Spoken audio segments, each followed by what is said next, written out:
Chapter 12. The Law of Least Effort. In his award-winning book, Guns, Germs, and Steel, anthropologist and biologist Jared Diamond points out a simple fact. Different continents have different shapes. At first glance, this statement seems rather obvious and unimportant, but it turns out to have a profound impact on human behavior. The primary axis of the Americas runs from north to south. That is, the landmass of North and South America tends to be tall and thin, rather than white and fat. The same is generally true for Africa. Meanwhile, the landmass that makes up Europe, Asia, and the Middle East is the opposite. This massive stretch of land tends to be more east-west in shape. According to Diamond, this difference in shape played a significant role in the spread of agriculture over the centuries. When agriculture began to spread around the globe, farmers had an easier time expanding along east-west routes than along north-south ones. This is because locations along the same latitude generally share similar climates, amounts of sunlight and rainfall, and changes in season. These factors allowed farmers in Europe and Asia to domesticate a few crops and grow them along the entire stretch of land from France to China. The shape of human behavior. The primary axis of Europe and Asia is east-west. The primary axis of the Americas and Africa is north-south. This leads to a wider range of climates up and down the Americas than across Europe and Asia. As a result, agriculture spread nearly twice as fast across Europe and Asia than it did elsewhere. The behavior of farmers even across hundreds or thousands of years was constrained by the amount of friction in the environment. By comparison, the climate varies greatly when traveling from north to south. Just imagine how different the weather is in Florida compared to Canada. You can be the most talented farmer in the world, but it won't help you grow Florida oranges in the Canadian winter. Snow is a poor substitute for soil. In order to spread crops along north-south routes, farmers would need to find and domesticate new plants whenever the climate changed. As a result, agriculture spread 2 to 3 times faster across Asia and Europe than it did up and down the Americas. Over the span of centuries, this small difference had a very big impact. Increased food production allowed for more rapid population growth. With more people, these cultures were able to build stronger armies and were better equipped to develop new technologies. The changes started out small: a crop that spread slightly farther, a population that grew slightly faster, but compounded into substantial differences over time. The spread of agriculture provides an example of the third law of behavior change on a global scale. Conventional wisdom holds that motivation is the key to habit change. Maybe if you really wanted it, you'd actually do it. But the truth is, our real motivation is to be lazy and to do what is convenient. And despite what the latest productivity bestseller will tell you, this is a smart strategy, not a dumb one. Energy is precious, and the brain is wired to conserve it whenever possible. It is human nature to follow the law of least effort, which states that when deciding between two similar options, people will naturally gravitate toward the option that requires the least amount of work. For example, expanding your farm to the east where you can grow the same crops rather than heading north where the climate is different. Out of all the possible actions we could take, the one that is realized is the one that delivers the most value for the least effort. We are motivated to do what is easy. Every action requires a certain amount of energy. The more energy required, the less likely it is to occur. If your goal is to do 100 push-ups per day, that's a lot of energy. In the beginning, when you're motivated and excited, you can muster the strength to get started. But after a few days, such a massive effort feels exhausting. Meanwhile, sticking to the habit of doing 1 push-up per day requires almost no energy to get started. And the less energy a habit requires, the more likely it is to occur. Look at any behavior that fills up much of your life, and you'll see that it can be performed with very low levels of motivation. Habits like scrolling on our phones, checking email, and watching television steal so much of our time because they can be performed almost without effort. They are remarkably convenient. In a sense, every habit is just an obstacle to getting what you really want. Dieting is an obstacle to getting fit. Meditation is an obstacle to feeling calm. Journaling is an obstacle to thinking clearly. You don't actually want the habit itself. What you really want is the outcome the habit delivers. The greater the obstacle that is, the more difficult the habit, the more friction there is between you and your desired end state. This is why it is crucial to make your habits so easy that you'll do them even when you don't feel like it. If you can make your good habits more convenient, you'll be more likely to follow through on them. But what about all the moments when we seem to do the opposite? If we're also lazy, then how do you explain people accomplishing hard things like raising a child or starting a business or climbing Mount Everest? Certainly, you are capable of doing very hard things. The problem is that some days you feel like doing the hard work, and some days you feel like giving in. On the tough days, it's crucial to have as many things working in your favor as possible so that you can overcome the challenges life naturally throws your way. The less friction you face, the easier it is for your stronger self to emerge. The idea behind make it easy is not to only do easy things. The idea is to make it as easy as possible in the moment to do things that pay off in the long run. How to achieve more with less effort? Imagine you are holding a garden hose that is bent in the middle. Some water can flow through, but not very much. If you want to increase the rate at which water passes through the hose, you have two options. The first option is to crank up the valve and force more water out. The second option is to simply remove the bend in the hose and let water flow through naturally. Trying to pump up your motivation to stick with a hard habit is like trying to force water through a bent hose. You can do it, but it requires a lot of effort and increases the tension in your life. Meanwhile, making your habits simple and easy is like removing the bend in the hose. Rather than trying to overcome the friction in your life, you reduce it.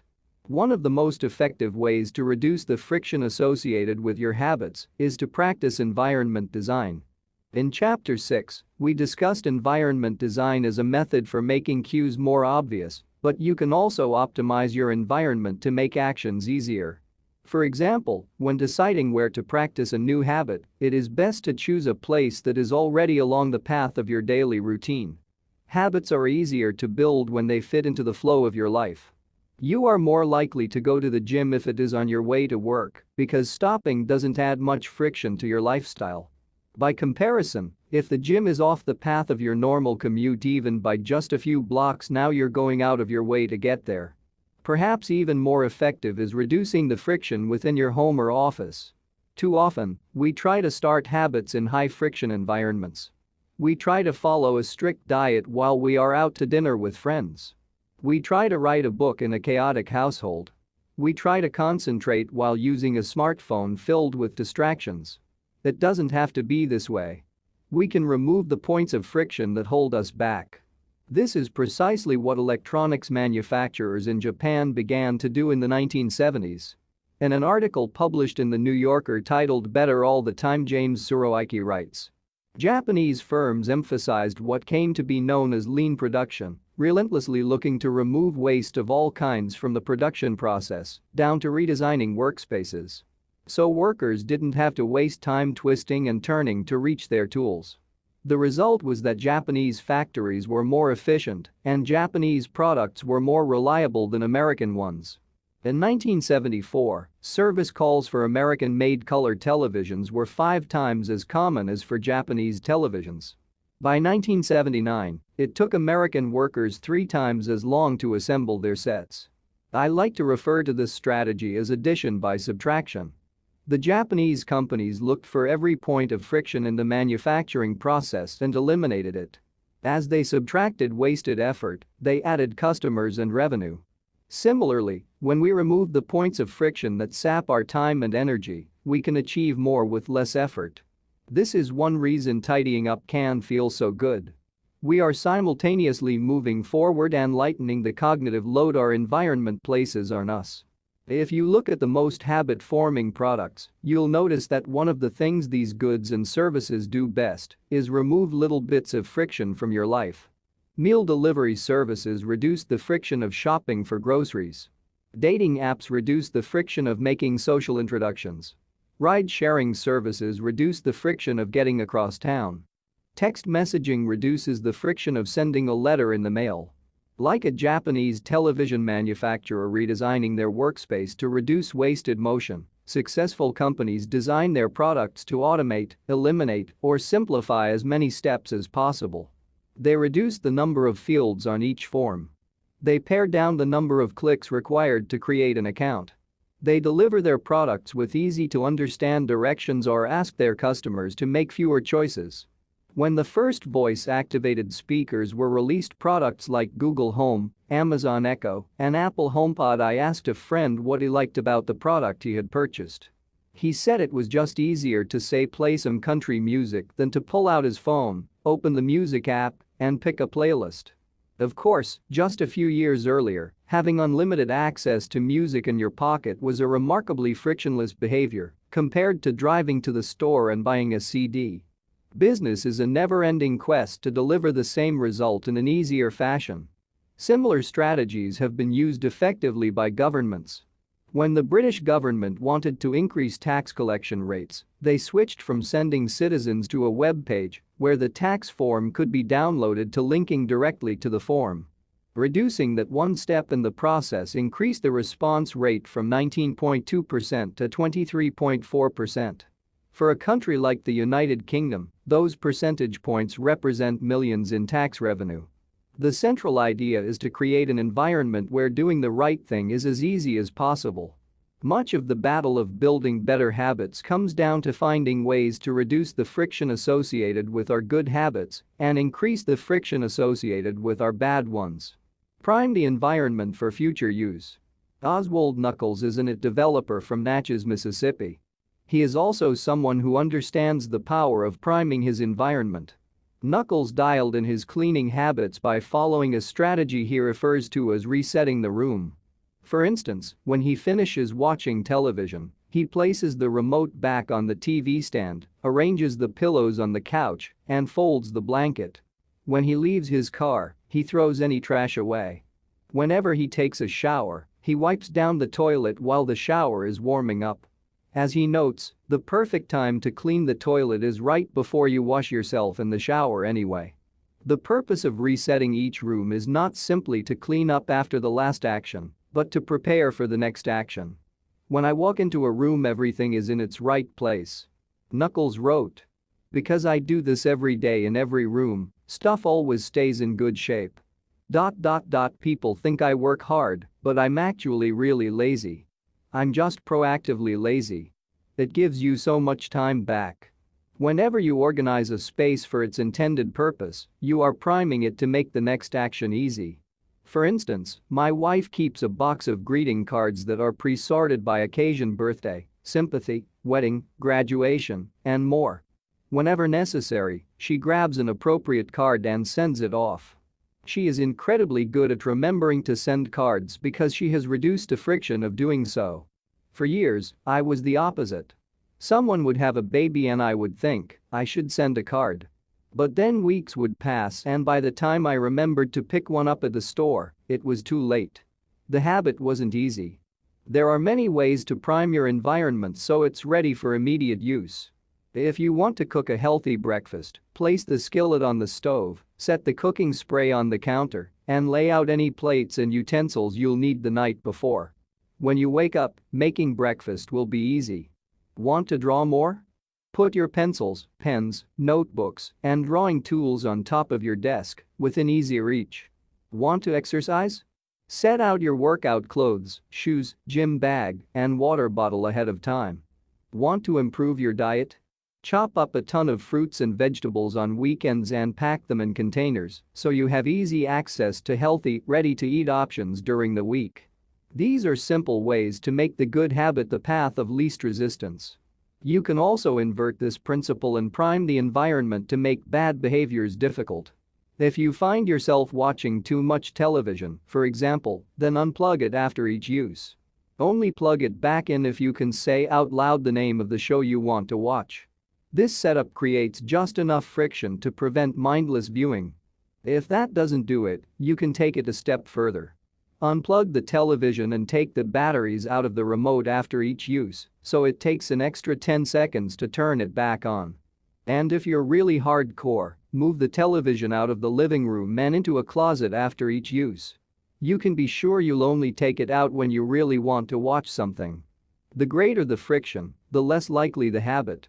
Whenever possible, I leave my phone in a different room until lunch. When it's right next to me, I'll check it all morning for no reason at all. But when it is in another room, I rarely think about it. And the friction is high enough that I won't go get it without a reason. As a result, I get 3 to 4 hours each morning when I can work without interruption. If sticking your phone in another room doesn't seem like enough, tell a friend or family member to hide it from you for a few hours. Ask a coworker to keep it at their desk in the morning and give it back to you at lunch.